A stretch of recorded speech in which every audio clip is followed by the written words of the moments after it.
Welcome to Manager Tools. This is Sarah. And I'm Mark. Today's podcast, Fill the Vacuum, Communicate Your Vision. Chapter 1, Part 1 of 1. As always, our content has been crafted by humans, in this case, actually me, and is now certified by Proudly Human. The questions this cast answers are, what if my team doesn't get higher level communication? What if my boss doesn't have a strategy or plans? Can I have my own strategy or plans separate from my boss's? If you want answers to these questions and more, keep listening. I gotta be straight with you folks. A lot of career advice flooding the internet right now was not written by a human. At Manager Tools, we've made a deliberate choice to keep it purely human. Always. Every episode you listen to, every recommendation we make, every piece of guidance we share, it comes from real people with real careers and real experience helping professionals just like you get ahead. Purely human. Always. Visit us at manager-tools.com to learn more. So folks, we're talking today about communication, team communications as it pertains to the folks on your team. If your folks say they don't know what's going on strategically, operationally, that is, as a manager, your fault. And even if the organization isn't going to take responsibility for these communications, we would recommend that you, the manager, step in and fill the void with your own vision and your own communication. So that's what we're here to talk about today. Yeah. Even if you don't have a clear sense of the mission or vision, because there's a void above you. I think we call this fill the vacuum, right? The vacuum above you. Well, the solution is to actually fill it with your own stuff, as opposed to waiting and complaining that the people above you didn't. Look, if you're at the top of an organization, you know what the organization is trying to do. You have input into it. It's almost all you talk or think about. You don't actually deliver the results. You align and communicate to and motivate the people who actually deliver the value that your organization creates for society. But down at ground level, if you're at the top 5, 6, 7, 10 layers below you, there's an enormous void. There's a vacuum of information about what the company, what the division, even sometimes with vice presidents or senior directors or something like that, even what the departments are doing. And what most senior people won't tell you at the lower levels or don't tell you is that even without knowing what is going on, you actually have great latitude in terms of how you run your part of the organization. You can fill the void of strategy and planning by delivering your own strategy and planning and mission. We even said vision, I think. We say vision a few times in this cast. Most longtime listeners know Horsemen and Manager Tools don't like vision. But it could all be wrapped up in vision as an idea. You can do it. You can fill the void. You can fill the vacuum. Absolutely. So we have a pretty straightforward outline today, folks. It's 3 parts. First, fill the void. Then, find out what you can, followed by communicate your own vision relentlessly. So let's start with the beginning of this, which is fill the void. Now, folks, this is a Manager Tools podcast. So we assume that if you're listening to this, you have leadership responsibilities, whether you're a frontline manager, even a senior manager, sometimes even up in more higher director levels, like senior manager, could even be vice president. It occurs to me, Sarah, we should be sensitive to the fact that there are directors who are probably thrilled to be doing career exec tools, but maybe they're not keeping up with manager tools. And this would be a good one, because I know there are directors. I talked to a director this week, on Monday, that literally didn't know what was going on. And it wasn't about a layoff. It wasn't about something emergent. It was about regular stuff. And the people above him weren't communicating to him. That sounds right. I mean, folks, this is a very common experience. If you're experiencing this, you're not alone. It's one of the lack of clear direction from above. And it's I hate that I say this, it's pretty common in organizations. While you're sure, as you can be, that somebody up there is doing the planning and has a strategy, surely those plans and strategies probably don't trickle down to you in the form of anything other than deliverables and projects which seem somehow unconnected for you because you're not experiencing an individual who's got that strategy tying them all together for you. Yep. We talked about this. In fact, I should link to it in the show notes about commander's intent, about explaining to people, this is why we're doing what we're doing. So if you need guidance, if you're wondering, here's the intent. If you're off track or you've got a question in your mind, go back to the commander's intent. And that's what we want you to do. We want you to start filling the void with commander's intent, but even being more specific than that with vision, values, so on. Frankly, it's worse than that in a lot of organizations. It's been our experience and other people's experience in our community that rumors, literally things that other managers tell you about, things they heard from someone else from a meeting they weren't in, that rumors like that play a pretty big role in lower level managers trying to deduce what the division's strategies or plans are. And look, let's be clear. That's a failure on the part of your bosses. Now, you can complain to your bosses. You probably won't get very far. And in fact, what they will say is, young man, young woman, when I was at your level, we didn't hear anything either. There's strategy and then there's tactics. Your tactics. Let me worry about strategy. And that's shameful. It's wrong. In really good organizations, people are aligned because they've been communicated to about how to stay aligned. But organizations have not invested enough in the cultural aspects, the behavioral aspects of a culture that aligns people around the mission. And it frustrates enormously. Senior people come down and visit and they say, what are you working on? And somebody says, well, we're working on these 3 projects. And says, how does that tie into our new direction? Says, well, I'm not really sure, sir. We've been doing this the last year. And then that manager gets in trouble as opposed to the 6 managers between him and the CEO who should have been saying, I'm going to carry the water. My people are going to know why they're doing what they're doing. Yeah. And folks, if you are one of these lower level frontline managers, which I'm assuming you are if you're listening to this podcast now, you probably don't know this, but what is absolutely true is if you and your team don't know what your corporate or division strategy is, that is your fault. And it sounds harsh. That sounds so terrible. No, it does. We should have said it's your responsibility because we don't like talking about fault here at Manager Tools. It's responsible, not fault. Yeah, it is. And it sounds harsh. And I don't like that it sounds harsh. And we're not actually blaming you, the individual. But really, what we're saying is that the lacking clear guidance from above means you can set your own vision, your own strategy, doing your best to keep it in line with what you understand the non-communicated strategies from above are. They're not going to give it to you. You're responsible for discerning what you're hearing and creating a vision that aligns with what you're hearing from above. Yeah, that's the whole point of fill the void, fill the vacuum. Yep. Right? Yeah. Now look, cynical readers and listeners, I say readers because now we're emailing show notes. If you're a Manager Tools licensee, you can go to your account on our website, click on communication preferences. I think it's mailing title. List preferences, Mailing but yeah. list, and you can click on emailed show notes. And every time a show comes out, in addition to the letting you know the audio is available, and it'll tell you what it's about, you'll have the entire show notes there in your email. It should make it easy for you to share it with your directs and potentially a couple of friends who you want to turn on to Manager Tools or people that you think might be interested. We would encourage you to abide by the fair use principle, but definitely you can share them with your directs. I certainly would. I want my directs to know what I know. I'll never forget, this is nearly 20 years ago. Somebody wrote in and says, I'm having a crisis of conscience. I am learning so much from you guys. This is when we first started. I kind of want to tell other people, but actually I don't because I'm in competition with them. And so is it okay if I don't tell people? And my answer was kind of like, well, yeah, if you want to be that guy, and get promoted, fine.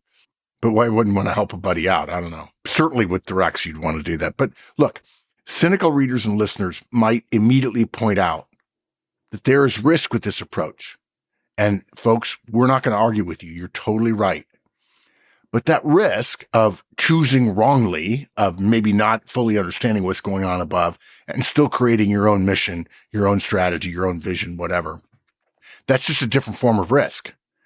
Your risk now, not truly still understanding what's going on above you and being able to keep your team in alignment, leads to all the problems you're presently familiar with. Sudden changes, fire drills, last minute requests, projects starting and stopping, it would appear on a whim, or projects that aren't stopped, but no one asked any questions about it anymore. Absolutely. Frustrating, incredibly frustrating. But there is also risk in all strategy and all planning. Folks, too many organizations try to be everything to everyone, and it leads to spreading your resources too thin and losing the chance to align people with excitement toward limited goals. Sound like where you work? Yeah, it probably does. Yeah. It probably does. Even top executives experienced in strategy know that the strategy that they choose, that they design, they point their organization toward, could be wrong. Yeah. They could choose to invest in the wrong markets. They could choose the wrong pricing strategy. They could choose the wrong customers to go after, the wrong product lineup.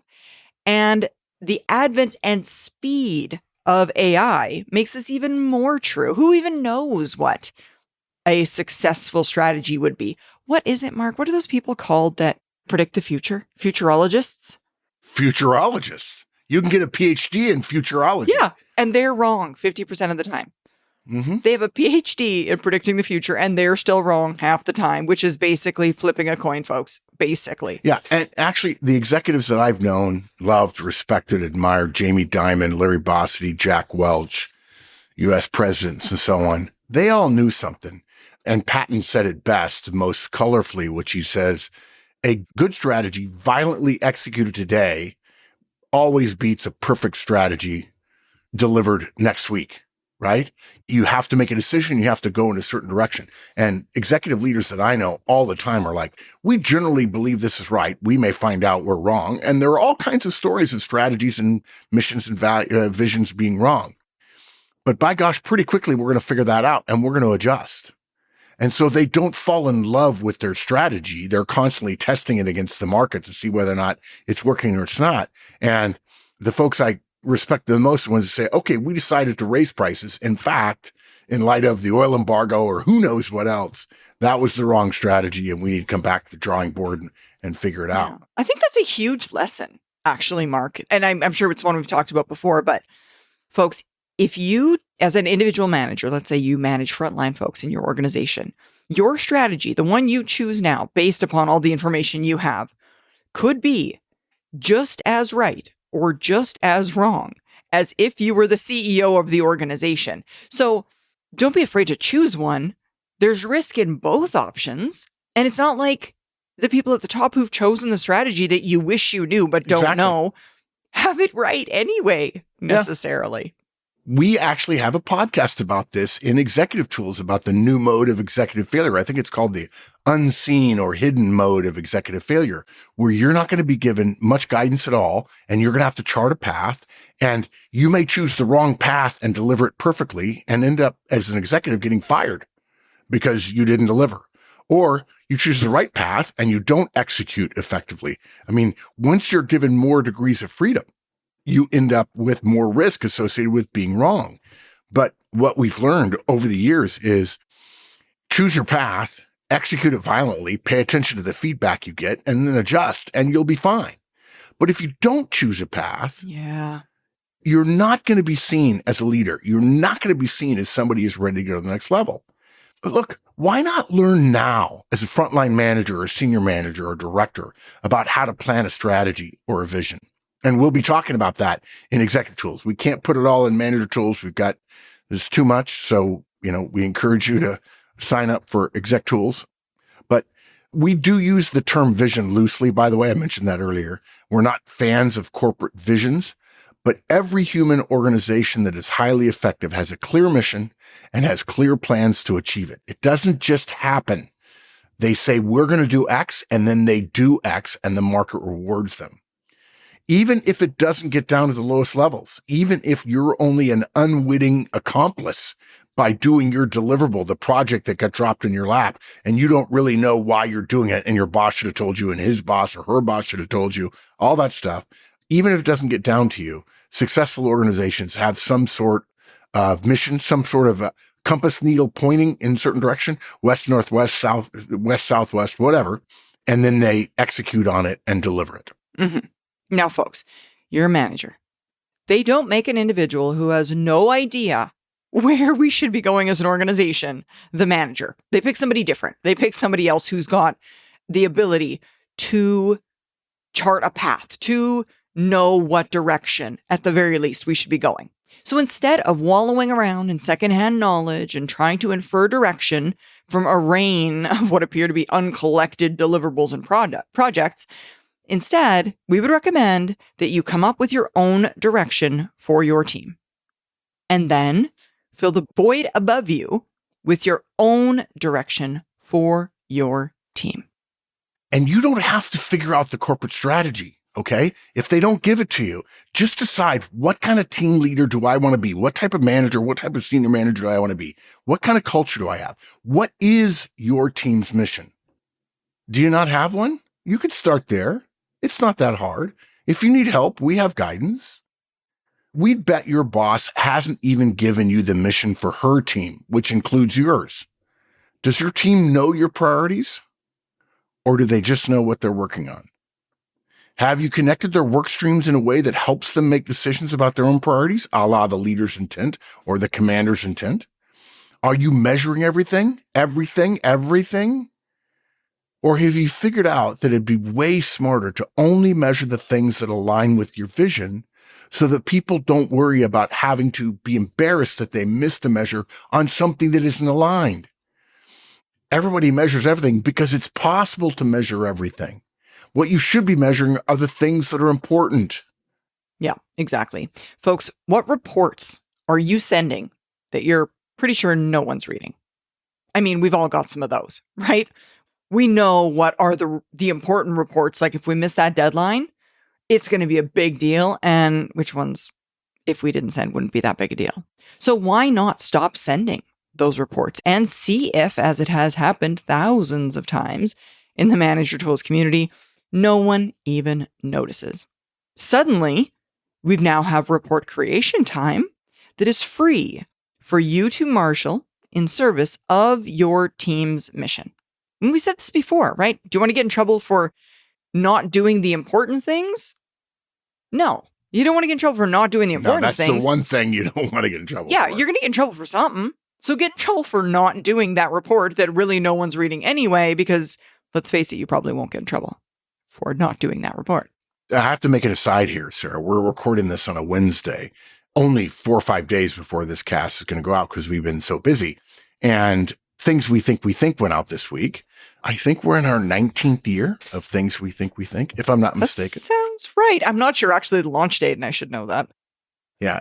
And folks, if you're listening and you're not a licensee, we encourage you to be a Career Tools, Manager Tools, Executive Tools licensee, because you'll get access to Things We Think, which is maybe our most beloved offering, even though it came on a whim when I said to Mike one day, do you know, I've got these little bits and pieces of stuff that I like to share with people. They don't always align with a particular podcast theme. And so maybe, what do you think? Would our audience like a weekly email from me called Things I Think? And then when I retired, we changed it to Things We Think. And he said, yeah, I think so. And we started doing it. And now, a couple of weeks ago, this is April, I think we released some bonus content. Yeah, and in on the bonus April content, I said, hey, bonus content, folks, we've decided to shutter Things We Think. And we had fooled many. I got over 100 texts or emails from people. You know, Mark, I just got a note actually on that theme from John Nuttall earlier this week. One of our most beloved It was actually in response to your Things We Think this week. No, actually, it must be last week. Your Things We Think last week. And you had mentioned in that we are looking at moving what is now bi-weekly, every second week, Executive Tools, right, to every single week.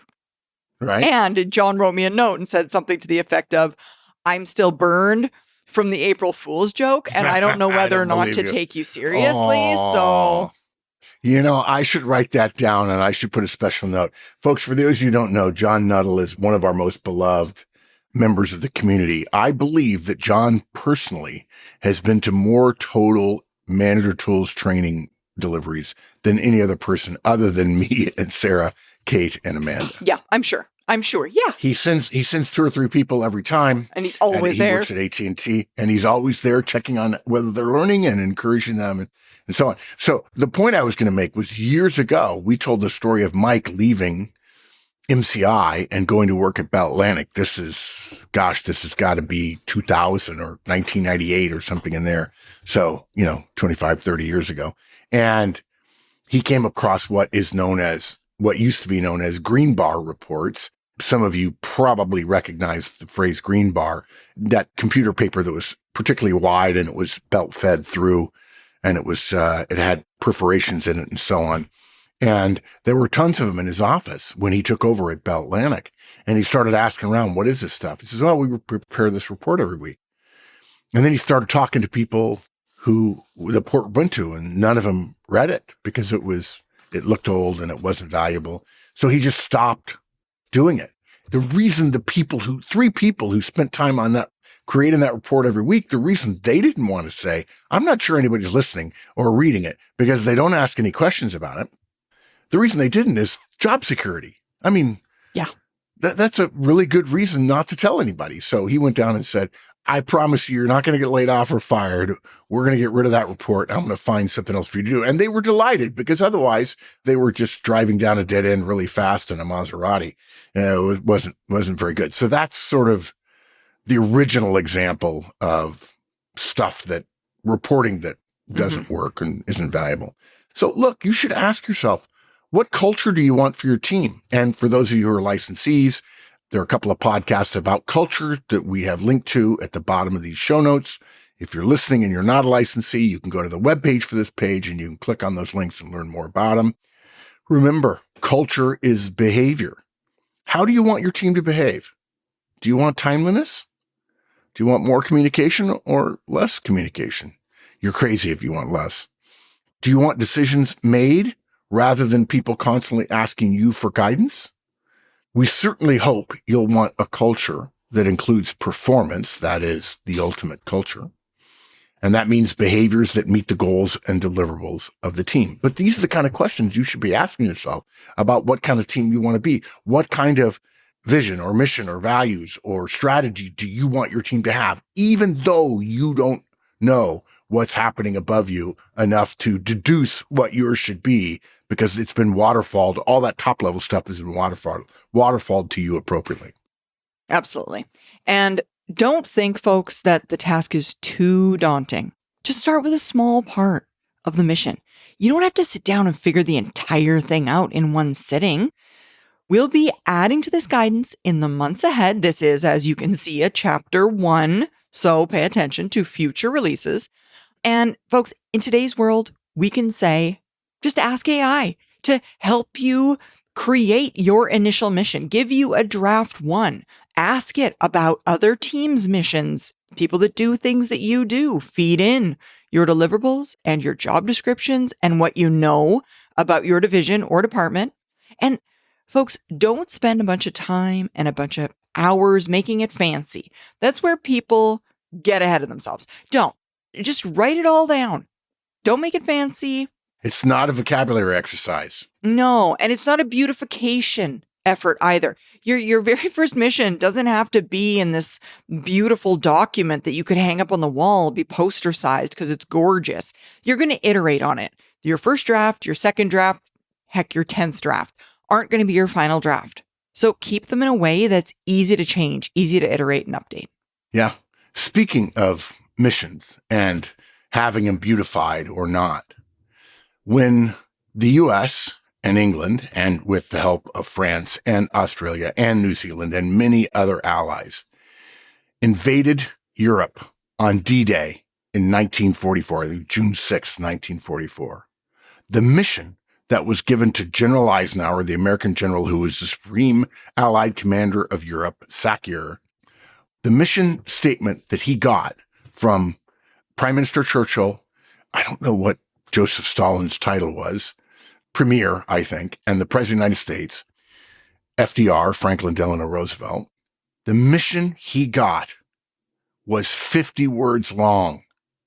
It was something like, you will land on the continent, you will engage the enemy forces, you will defeat them, you will destroy Germany's ability to prosecute an army, and you will capture Berlin. It was literally that. Now, the reams of papers that came out of that, the millions of papers, in fact, if I remember correctly from reading The Guns at Last Light, which is a famous, famous book about World War II by a Pulitzer Prize winning author, I think they said they shipped 14,000 typewriters to France shortly after D-Day. What? 14,000? Yeah, you've got 500,000 men over there, and they all have company clerks and battalion clerks and brigade clerks and so on. 14,000 typewriters. I could be wrong, and somebody could sharpshoot me, but I'm not off by an order of magnitude. It's not 4,000, and it's not 400,000. It's not 100,000, but 14,000. So my point is, you can endeavor to do great things, to reach for the stars, and still have a mission statement. If you want to boil it down to that can be only 50 words. If you're running a team of 10 people, you may not even need 50 words at all. If World War II can be ended starting with D-Day based on a 50-word mission. Look, come up with some basic principles you wish your team to live by. Talk to your number 2. Get her impressions, her ideas. And as Sarah said, iterate. And folks, also, people don't do this as much. Ask us. Yeah. We can help. Send it over. We've consulted on this. We'll take a look. We'll make suggestions. Happy to do it. We want to help you be better managers.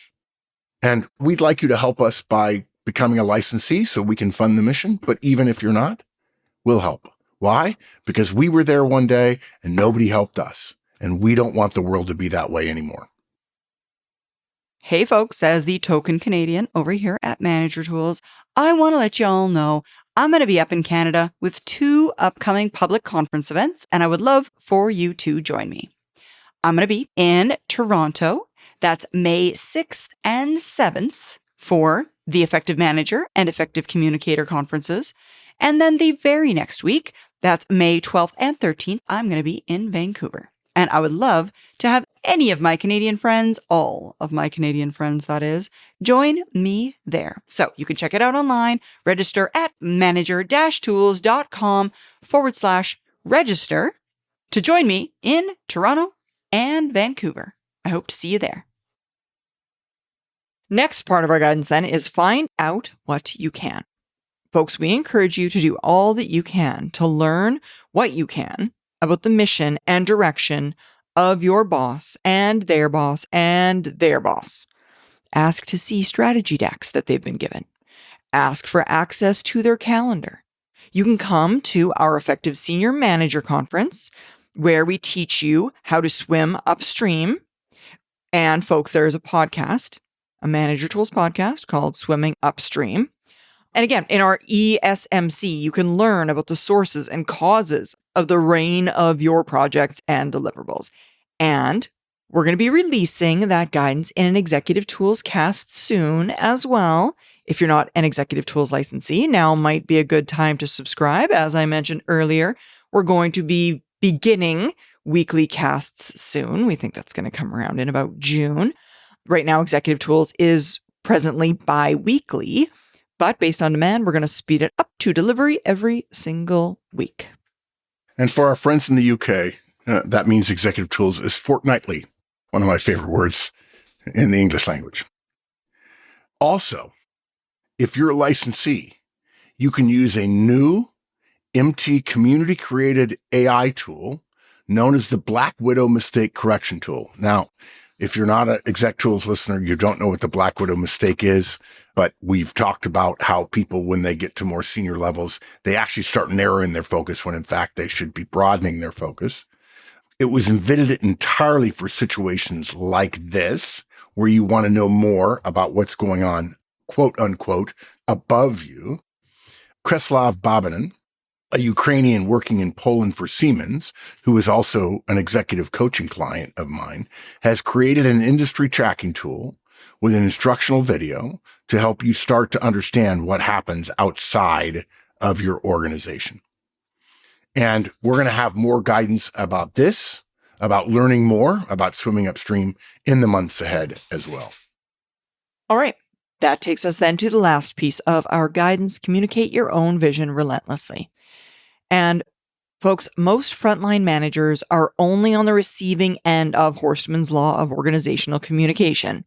You've heard this one before. Say something 7 times, and only half of your people will report having heard it once. Lest you misunderstand, the other half of the people are going to tell you they've never heard it at all.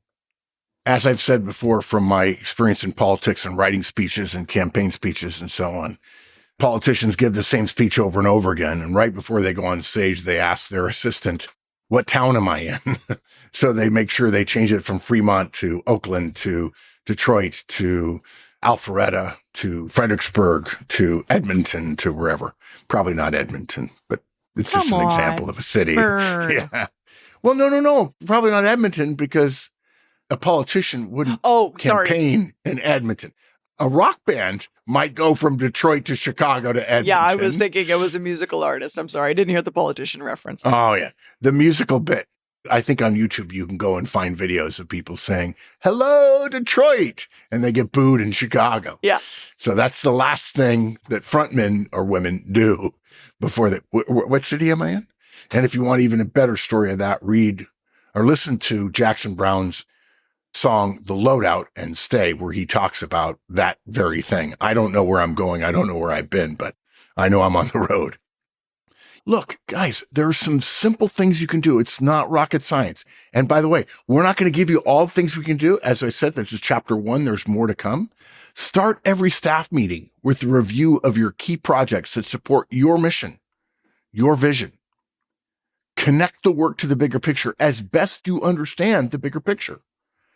During one-on-ones, start with mission-related issues, not just a random order of whatever you've written down during the week.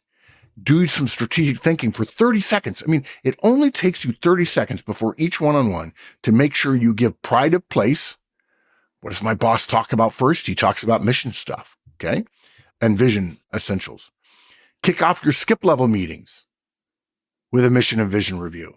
Kick off your town halls with a mission and vision review. And if you don't have it from above, okay, fine. Keep working on getting that. Swim upstream as best you can, but you owe it to your people, if you don't have it, to tell them what your vision and mission is, what your culture is.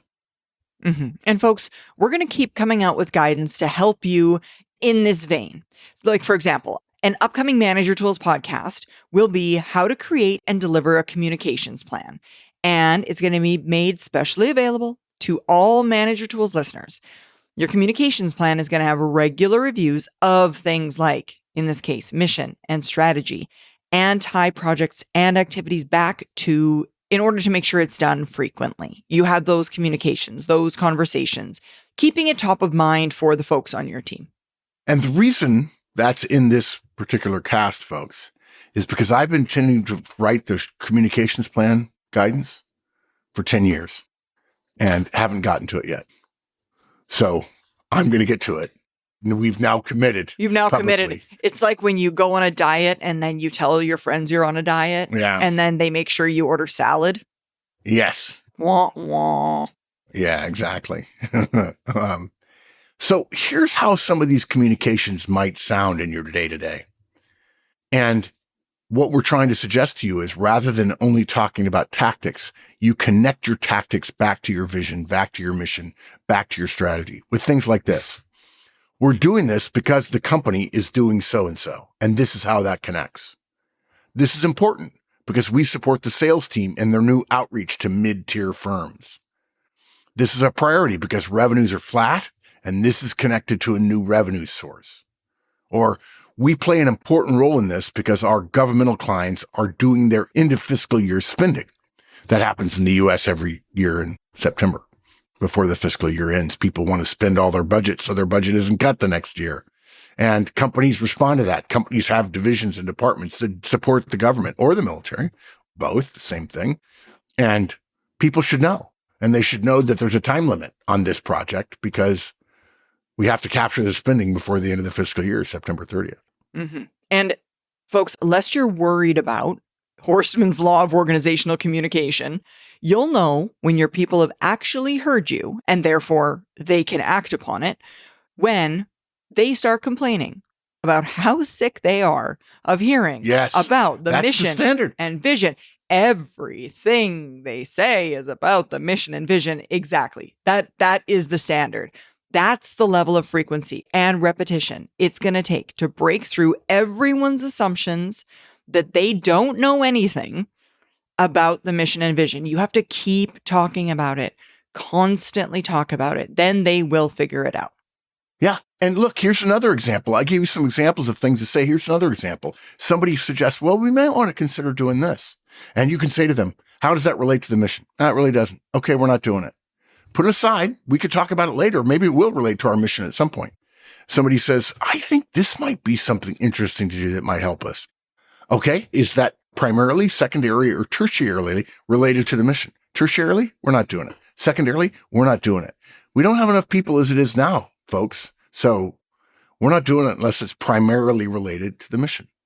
And as a boss of mine once said at Procter & Gamble, when you get known as the mission/vision boss by your people, you're on the right track. That's absolutely it. So folks, to wrap it up, you don't have to live with a strategic mission void that exists above you in your position. You can fight to learn more about what's going on above you. And even if you know very little, we urge you to fill the void above you, create your own mission, and communicate about it until your directs start making fun of you because you are a broken record. If you want your team aligned, you have to give them something to align to, and that's your responsibility to do. Yeah, great one. That was a lot of fun. That was really great. Thanks so much for joining us, folks. We hope this helped you. Now help us help others and tell your friends. And of course, follow, rate, and review our podcast. And remember, 5 stars only, please. Thanks, everybody. See you in a week.